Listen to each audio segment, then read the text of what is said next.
Assalamualaikum warahmatullahi wabarakatuh. Innalhamdulillah wassalatu wassalamu ala rasulillah wa ashabihi wa mawalah amma ba'du.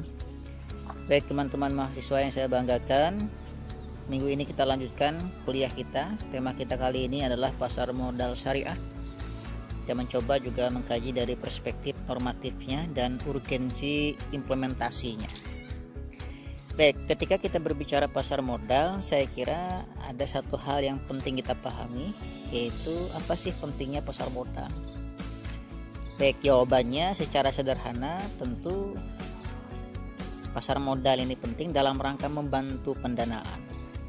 Jadi kalau selama ini kita hanya bertumpu pada bank, ternyata bank juga tidak sanggup dalam memberikan pendanaan yang dalam berskala besar. Ya, rata-rata kan paling banyak ya 1-2-3 triliun saja. Tapi kalau pasar modal itu bisa mencapai ya, ratusan triliun.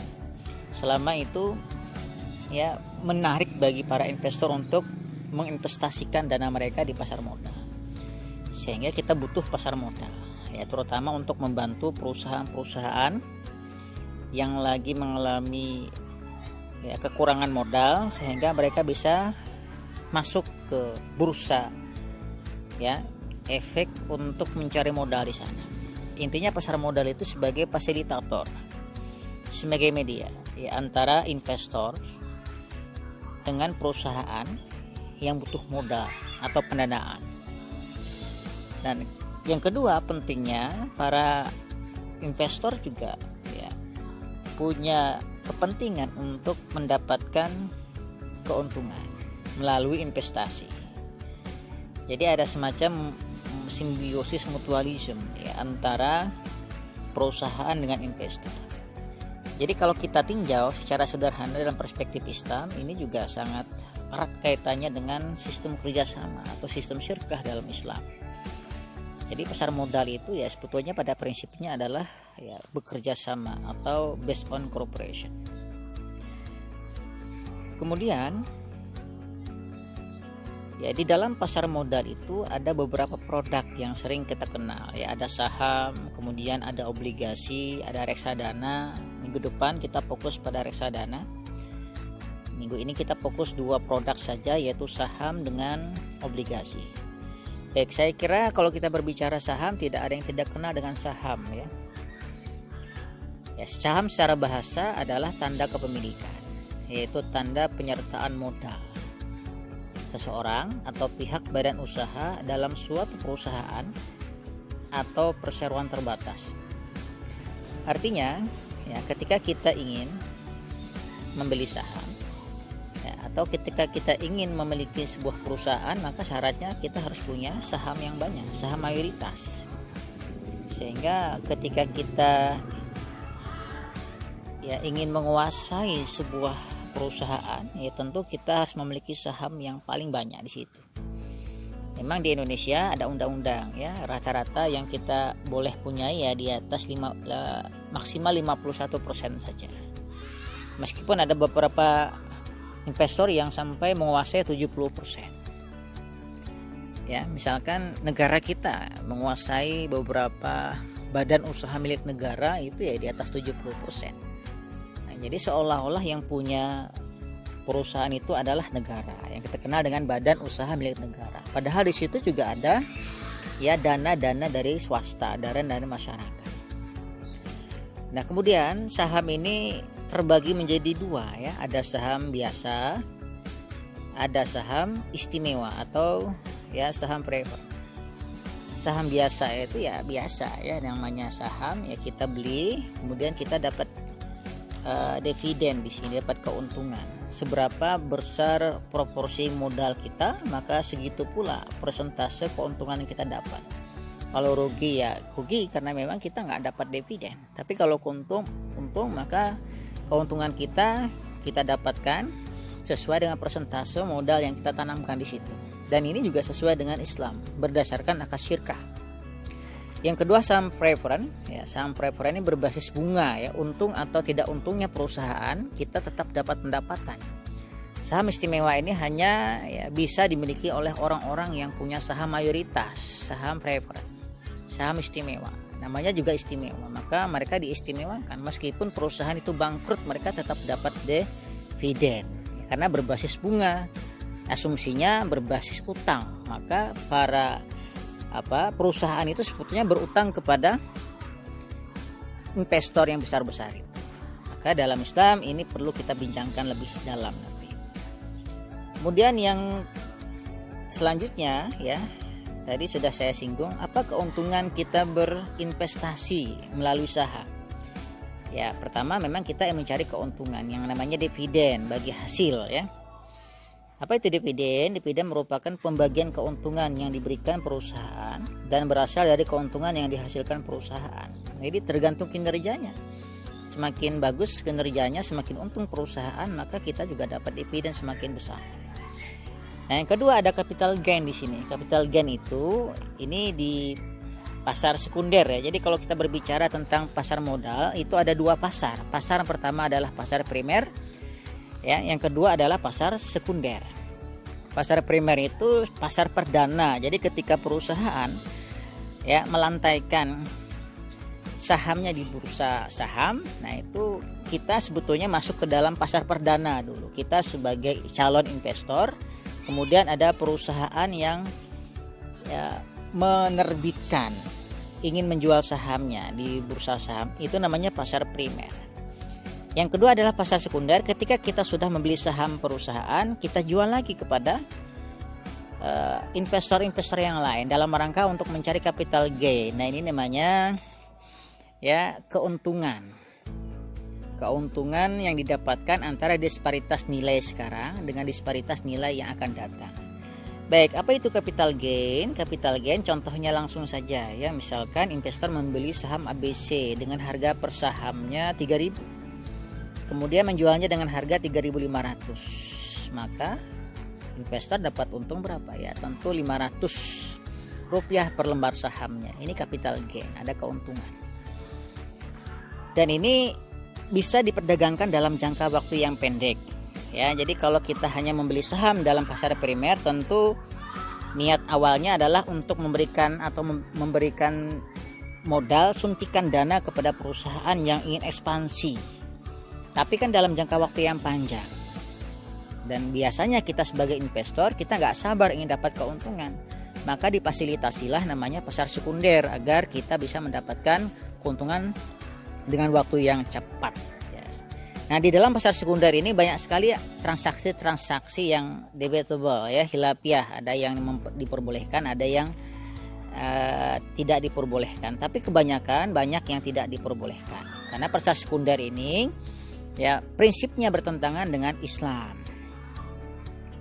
Karena tujuannya hanya mencari keuntungan dalam jangka waktu yang pendek ya, bukan untuk kerjasama pada hakikatnya.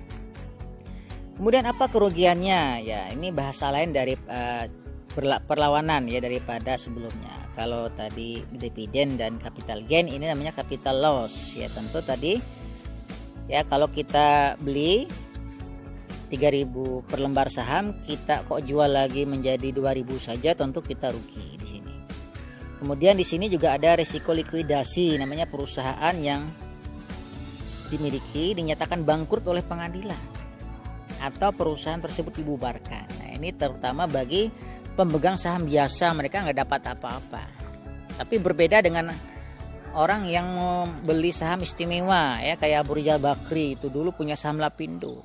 Rugi atau tidaknya Lapindo, mereka tetap dapat untung. Lapindo kan ada kejadian di Jawa Timur dengan lumpurnya itu.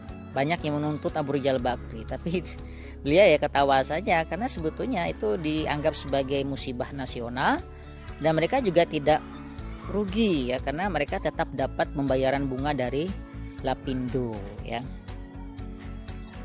Kemudian yang kedua, produknya adalah obligasi. Obligasi secara bahasa artinya adalah kewajiban atau utang. Jadi pada hakikatnya ya, perusahaan atau negara yang menerbitkan obligasi itu berutang kepada para investor. Apa bedanya obligasi dengan saham? Kalau obligasi itu rata-ratanya hanya jangka pendek dan menengah saja. Ya, tapi kalau saham dia bisa jangka waktu yang panjang. Tapi bisa diperdagangkan. Obligasi juga bisa diperdagangkan di pasar sekunder ya. Tapi jangkanya pendek menengah saja, ya. Panjang juga, tapi tidak sepanjang saham ya. Kemudian ada jenis-jenisnya, ada obligasi perusahaan, ada obligasi negara.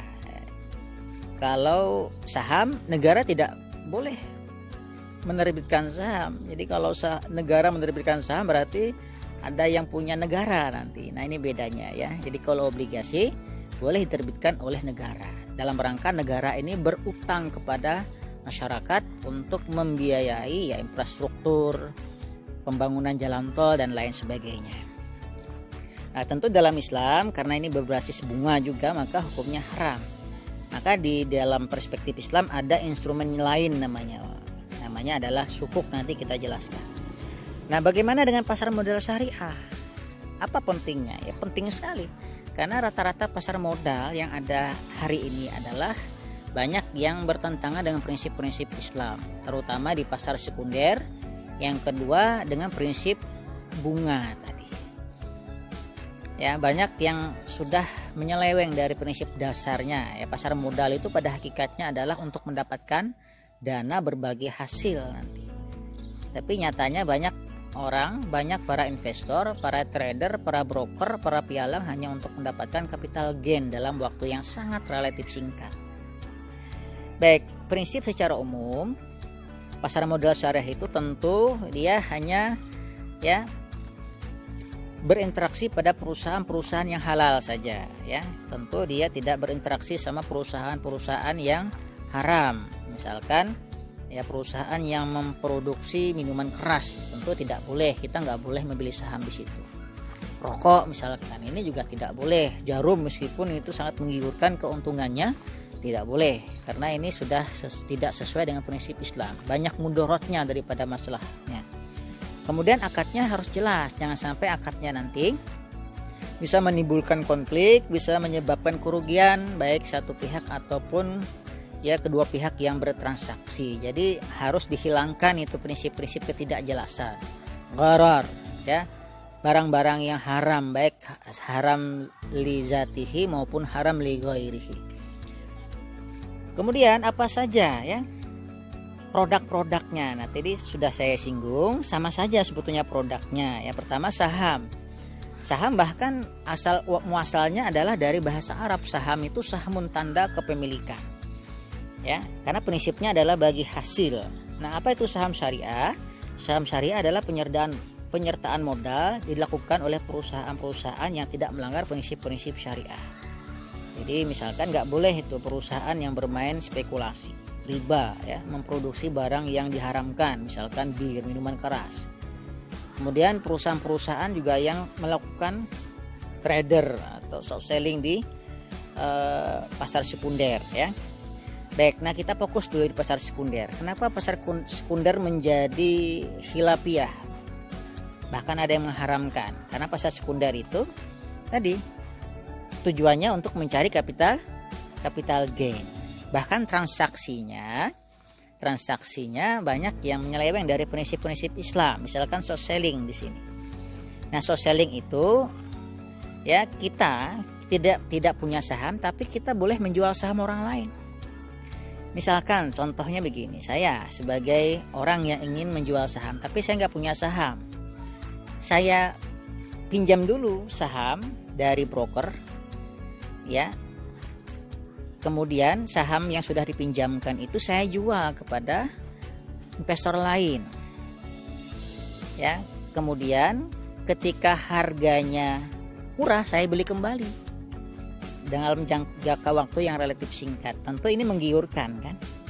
Nah, di dalam Islam ini haram hukumnya karena ada 4 pokok yang mengharamkan itu. Yang pertama, kita menjual barang yang bukan punya kita, namanya bai'ul ma'dum.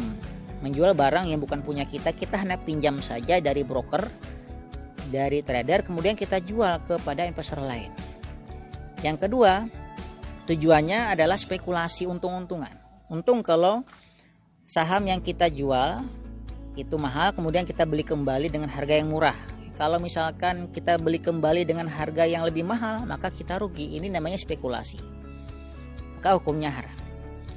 Yang ketiga, short selling itu menjadi haram adalah Nah, dia berbasis bunga.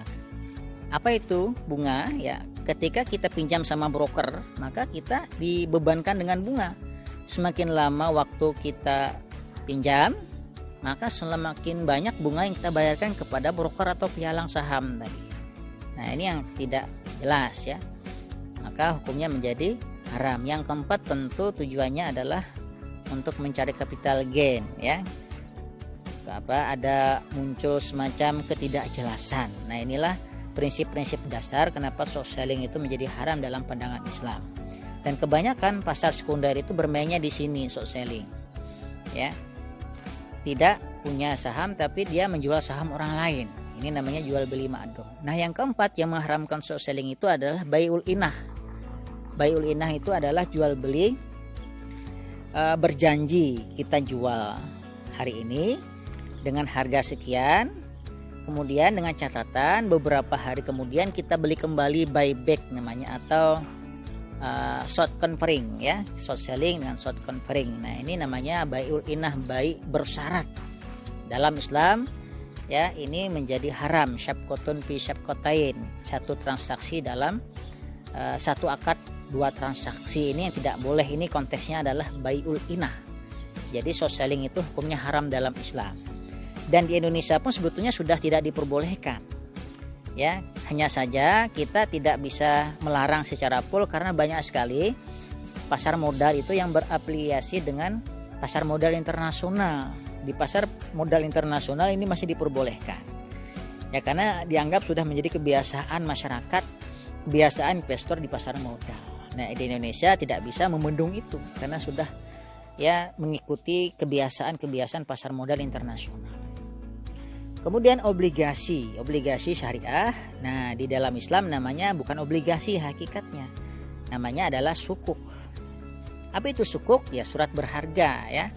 Nah, bedanya tegas sekali. Dia bukan bunga tapi prinsipnya adalah baik dengan bagi hasil ataupun dengan jual beli. Nanti akan kita jelaskan secara dalam.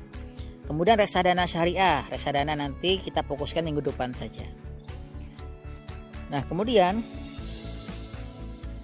kita fokus sekarang ke sukuk. Ya, sukuk bahasa lain daripada obligasi syariah. Secara bahasa, sukuk itu adalah artinya syak atau sertifikat. Menurut AWP ya, mendefinisikan sukuk itu sebagai certificate of equal value representing undivided share in ownership of tangible asset. Jadi ada prinsip di sini, dia hanya sebatas sertifikat atau mewakili daripada ya aset yang kita punya. Jadi dia hanya sebatas sertifikat saja. Maka transaksi yang kita lakukan di sukuk itu harus mewakili aset-aset yang ada. Jadi tidak boleh dia hanya berbentuk sertifikat saja. Berbeda dengan obligasi. Obligasi itu sifatnya adalah sertifikat, tapi tidak di backup dengan aset.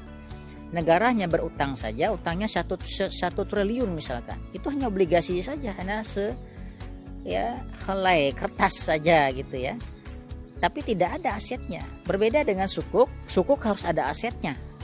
Misalkan negara ingin berutang ke investor, apa yang harus dijadikan aset dulu? Misalkan asetnya ya Gelora Bung Karno misalkan. Nah, itu sebagai jaminannya. Jadi nggak boleh sukuk sertifikat itu hanya sebatas kertas biasa.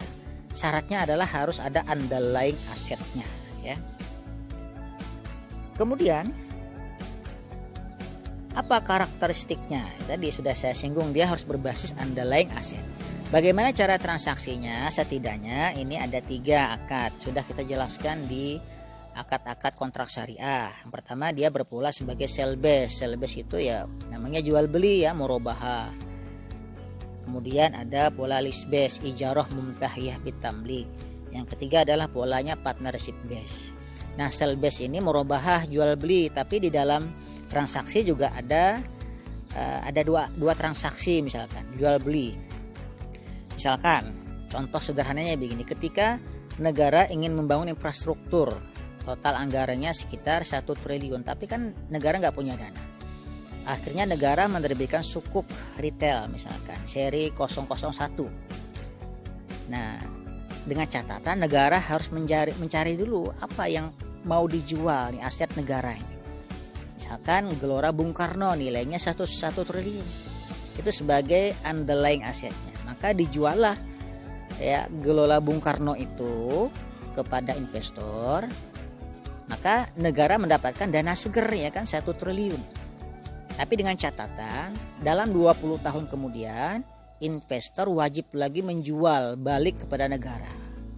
Tentu keuntungan investor di sini ya mendapatkan keuntungan misalkan 1,5 triliun, maka keuntungannya adalah separuh triliun tadi dalam jangka waktu 20 tahun. Jual, negara menjual, maka negara wajib lagi membeli, namanya sell and buyback. Jadi transaksinya juga 2 kali. Nah begitu juga dengan lease base ya, lease base ijarah mumtahiyah bitamlik. Jadi skemanya sama ya seperti ijarah mumtahiyah bitamlik. Contoh yang sederhana,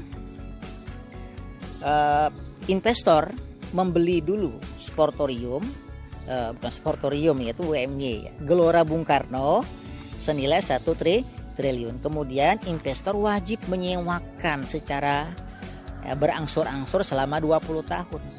Ketika 20 tahun sudah selesai jatuh tempo, maka Gelora Bung Karno itu menjadi milik negara lagi. Dengan catatan ya investor mendapat keuntungan dari ujroh tadi ya 1,5 triliun. Berapa keuntungan investor? Ya setengah triliun tadi dalam jangka waktu 20 tahun. Jadi bedanya kalau sell base jual kembali, kalau lease base jual sewa kembali, dengan catatan setelah jatuh tempo kepemilikannya beralih kepada negara. Yang terakhir polanya adalah partnership base, berbagi hasil. Nah ini terutama dalam rangka menjalankan proyek bersama-sama. Prinsipnya adalah mudharabah dan musyarakah. Nah kalau negara kebanyakan hanya menggunakan pola yang fix saja, sell base dan lease base ya, jual beli atau dengan sewa menyewa. Untuk menggunakan pola partnership base ini banyak dikeluarkan oleh ya sukuk dari perusahaan-perusahaan, bukan negara, karena prinsipnya adalah bagi hasil. Baik, saya kira itu saja yang dapat saya sampaikan ya. Mudah-mudahan bisa dipahami. Billahi taufik wal hidayah. Assalamualaikum warahmatullahi wabarakatuh.